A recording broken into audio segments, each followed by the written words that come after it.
In nearly every game, there's customization options for the player, blah blah blah. I'm not doing that again. If you clicked on this video, congratulations, you have won yourself a amazing video. Part 2 of the Overwatch 2 Mythic skin review. I am the Kitsune. Let's go through Overwatch 2's Mythics from Season 6 to 10. Season 6, A7000 Wargod Ana. We don't know much about Wargod Ana, but we do know that this Omnic was created to replicate Ana's consciousness. But the Omnic ended up gaining Ana's ruthlessness and has parts of her which are corrupted by Ana's memories. The good and the bad memories of the original Overwatch days and stuff like that. I do really like this skin, but I think this might be the worst out of these support Mythics, which is a bit upsetting, but it's not a downside. Wargod Ana comes in 3 different color palettes: purple, grey and white, the usual null sector color scheme, unlocked at level 1, cream, grey and a sandy color, unlocked at level 2, which I think could be a reference to the Bastet skin, because that is a very lore Ana skin, and she used that a lot during after the fall of Overwatch. And lastly, black, red and purple, and I'm not really sure where its inspiration is from, but it is unlocked at level 4. Moving on to the masks, we have mask 1, which I will dub Sentry. It's unlocked at level 1 and is pretty decent, with the bastion-like eye and the fairly generic yet interesting and unique clothing, like the robe that or overcoat that Ana has. To me, it looks incomplete and it was still in the process of development, like it had just escaped from the mother factory or something like that. This is a pretty cool skin. It's not the best out of the 3 that you can choose from, but I like it. And here are the color palettes: purple, cream and red. I mainly say that I think it escaped because it still looks really undeveloped, and you can still see the Omnic exoskeleton. Omnic 2, which I will dub Unit, is unlocked at level 2, and we have a pretty solid design with a more apparent hood. Like the head is like a shark's head and jaw with 4 eyes. This is honestly one of my favorite coats and hoods, and this overall is pretty good. Here are the color palettes: purple, cream and red. Moving on to mask 3, which I'll dub Mirror, unlocked at level 3, and is my personal favorite out of all 3 of them. This is the Omnic, well, this is the most like Ana, from clothing to hair to appearance, because that's what that's called. This is the most like Ana. We get a really nice detail in one of the faceplates. One of the faceplates having a damaged eye, just like Ana usually does, where you can see the soulless robotic eye, which I think is a really nice touch, and I am a really big fan of it. Here are the color palettes: purple, cream and red.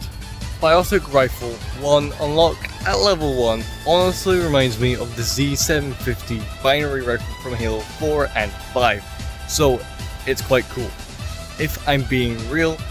Also, down where the Biotic blade would be, we have that null sector orb which Ramatra has, and I think a few of the other null sector enemies in the PvE would have, which I don't know if there's any lore behind what that is, because I don't know.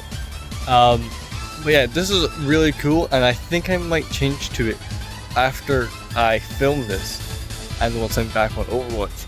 This has 3 different color palettes, just like the rest of them, those being purple, cream and red. Biotic Rifle 2 is up next, and is more like the original Biotic Rifle, just more robotic, if that makes any sense. It is nice seeing this way, and it's the one I currently have equipped, but it's actually a lot worse than the other one, in my opinion at least. It is nice, I do like it a lot, and it comes in the 3 different color palettes: purple, cream and red. And yeah, that's about it. I would go over Sleep Dart, but it is also the exact same, and comes in the 3 different color palettes: purple, cream and red. It's the same as the original Anna one, just with those colors, so I'm not really going to go over it because it is just the same. Next up we have Season 7 with Onryo Hanzo, by far one of the most lackluster mythics. I have a love-hate relationship with this skin. For one, I love its design, I love its voice, I love the effects, changes, I love the dragons, as well as the weapons. However, I hate the fact that they labeled it a mythic because it really isn't. Onryo from Dead by Daylight comes in 3 different color palettes, those being blue, brown, and black unlocked at level 1, orange, red, and an ashy color unlocked at level 2, light grey and dark grey unlocked at level 3. Moving on already to the last section of Season 7, we have the weapons. Weapon 1 unlocked at level 1 has has a dragon motif with 2 dragons making up the 2 parts of the bow at the front. I don't know what that's called, I didn't actually look into it. And they come in the 3 color palettes. We have blue, orange, and grey. And lastly, weapon 2 is unlocked at level 3 and has a bone-made bow with a very cool design. There is also a Oni/Unreal skull at the front of the bow, which is where the arrow comes out. I love how it uses like a spine of something. It could be a dead human, we don't know. This is probably one of the coolest bows that Hanzo has. But yeah, here are the color palettes: blue, orange, and grey. So I never actually say this, but I have a Discord, and every time I upload I will post into the Discord as one good content creator should. So yeah, if you want to join Discord you can. It is literally just me, so I'm kind of posting to no one at the moment. But yeah, I was just jump scared by a squirrel as I was just about to record this bit. Overwatch 2's 8th season, the season which handed us Satan himself, some would say, Malga. But we ain't talking about the oiled up buff guy, we are on about this season's mythic and the second really lackluster Grand Beast Orisa. Grand Beast Orisa is quite Monster Hunter coated and is an amalgamation of bug, crustacean, and robot. It comes in 4 different colors: sand, purple, and green, known as desert, unlocked at level 1, red, blue, and grey, known as aquatic, unlocked at level 2, purple, orange, and grey, known as woodland, unlocked at level 3, and white, blue, and blue, unlocked at level 4, and that is known as Arctic. Gun 1 is very similar to the basic weapon and kinda looks stupid. Why does this creature have a minigun attached to it? That is the question that I have, but yeah, it's not the best, and here are the colors: desert, aquatic, woodland, and Arctic. Gun 2 is where it's at, and it looks like a claw, and this is fairly threatening. It's covered in the carapace like the rest of the skin. I like the weapon, and here are the different color palettes: desert, aquatic, woodland, and Arctic. Spear is very nice and doesn't change between weapon variant 1 and 2, but it's still very nice and probably one of the best Orisa spears that we have in the game. I do like the fact that they actually changed it for the skin, because they sometimes don't change Orisa spear for some reason. But it's really nice and comes in the 4 different color palettes: desert, aquatic, woodland, and Arctic, and looks really nice. The spear also kind of looks like the Destroyer World from Terraria, which is really nice, and I do love that about it. This is a really nice spear. Season 9, Ancient Collar. It feels like I have talked about this skin a few weeks ago. This was the first season of this year, and honestly a very good start. Ancient Collar Moira is very inspired by Howard Phillips Lovecraft, or H.P. Lovecraft, a writer whom inspired many, and the creator of Cthulhu. Some works of Lovecraft inspired many Stephen King novels: Soul Eater, Terraria, Hellboy, Blizzard himself in the past, and I would continue on a list, but then we would just be going on for a while about me rambling about what's been inspired by Lovecraft. Moira comes in 4 different colors, those being a ugly yellow, grey, and brown, which is again ugly, and I am unsure on its inspiration, unlocked at level 1. Grey, brass, and a vibrant magenta, which makes Moira look like a stone statue with some cracks of energy seeping through, and that is unlocked at level 2. Then we have pink, white, and red, which makes Moira look like an eyeball, the white acting as the sclera, having veins where then the tentacles act like the optic nerve, being all red and bloody like, which is unlocked at level 3. And lastly, black, grey, and teal, which I think is the most and the more Cthulhu inspired than any of the others, because this is the color palette of like teal is very common for Cthulhu and dark, and he's usually in the dark, so I think this one is mainly Cthulhu inspired, but they are quite nice, minus the other one. I do not like that one. Moving on to the masks, we have some nice options to choose from. Mask 1 is decent, it tries the best to hide the void of her face, and adding a peering red eyes out of the darkness with this weird bright thing. It's like a super gray. It's kind of cool. It is nice. Not my personal pick out of all of them, but it is quite nice. And here are the color palettes: yellow, grey, pink, and black. Mask 2, which is unlocked at level 2, is quite cool, and it is very Soulsborne enemy-like,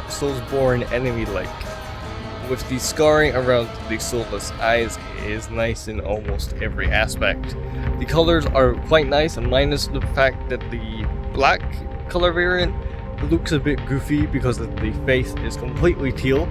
But other than that, it is very, very nice, and this faceplate would probably be my pick if it wasn't for the next one, which I will go into in just a moment. And here are the colors of Mask 2, the face: yellow, grey, pink, and black. And finally, Mask 3, which isn't a mask at all. It is a cosmic void, which is by far the coolest. Yeah, the others are nice and all, but being able to see the cosmic insights that make up Moira in this skin is very, very cool, and I love that. They come in all the different color palettes. It doesn't change the void, but it changes the clothing: yellow, grey, pink, and black. Now, I would go over Grasp, however you can barely see the difference of them, but I will acknowledge their existence in this little section here. Grasp 1, unlocked at level 1, has these weird little wrist thingies that orbit your wrist, and that's about it. That genuinely is it. And Grasp 2 is unlocked at level 3 and doesn't have those things that orbit your wrists, and they are barely visible. Either way, with them and without them, so they don't really matter. And I respect the fact that Blizzard allows us to make the pick between the two, but why? This is one of those moments where it's like, why? There's no change really. But yeah, and you probably didn't even realize I have been showing you the whole entire time. So those were Grasp, and moving on to the final season of this video, Season 10. Season 10, Vengeance. Taking a peek into the first proper confirmed alternate universe, we are entering the Mirrorverse and Mirror Watch, and meeting Vengeance, the leader of Talon in this world. Angela comes in 3 different colors: white, red, and black, unlocked at level 1, and it obviously based on the Talon color palette. Purple, black, and brown, unlocked at level 2, based on either Null Sector or Moira. I think it's more likely Moira though. And lastly, blue, white, and grey, unlocked at level 4, based on either Overwatch or Vishkar. It's probably more Overwatch though. Moving on to the hair, we have hair down, unlocked at level 1, and is partly slicked back hairstyle. Angela is really rocking that Nishikiyama hair. I think this is the better one out of the 2, but they are both pretty decent, but I do prefer this one. It does kind of give that more villainous look, like A lot of characters have slicked back hair when they're actually a villain, now thinking about it. It comes in 3 different color palettes, which also change the hair color. We have red, which has Angela with white hair. We have purple, which has Angela with the usual blonde. And we have blue, which has Angela with a bluish black. Picture Widow's hair, kind of, but not really, because that's more purple black. But yeah, if you know what I mean, you know what I mean. Like, you can see it on screen. Hair Up is next and is unlocked at level 2 and is basically the Overwatch 1 Mercy hair. If you put them side by side, they basically are the same, but just used in a different format for this skin, which I think is a quite a good way of doing something like this. But yeah, it comes in the 3 different color palettes: red, purple, and blue. Now we have her face, which has some really nice options. Phase 1 unlocked at level 1. Angela has the Scouter from Dragon Ball. Something tells me her power level is over 9,000 when it comes to this. It comes in 3 different color palettes: red, purple, and black. I know that was not a very good reference, I'm sorry.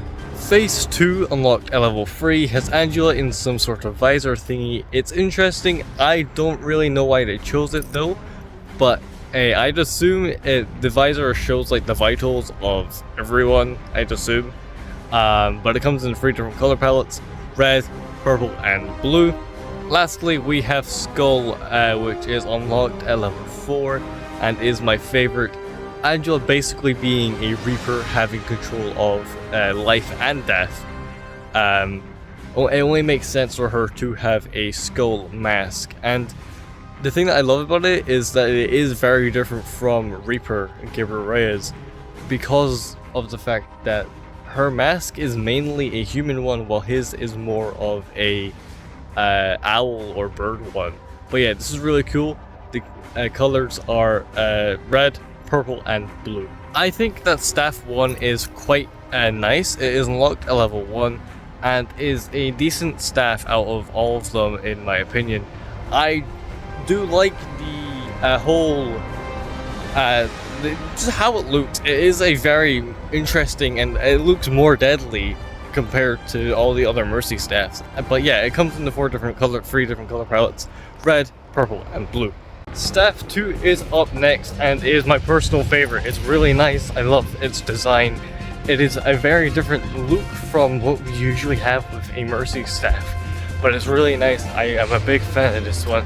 Comes in 3 different color palettes: red, purple, and blue. It is also unlocked at level 3, I had forgotten to say that. Gun 1 is basically the same as Mercy's basic gun, but with some slight differences that I cannot name, but I can see that there is the differences. It comes in the 3 different color palettes like all the others: red, purple, and blue. And lastly, we have Gun 2, which is unlocked at level 3 and looks kind of like a shark to me, and I love that. It looks like a little shark guy.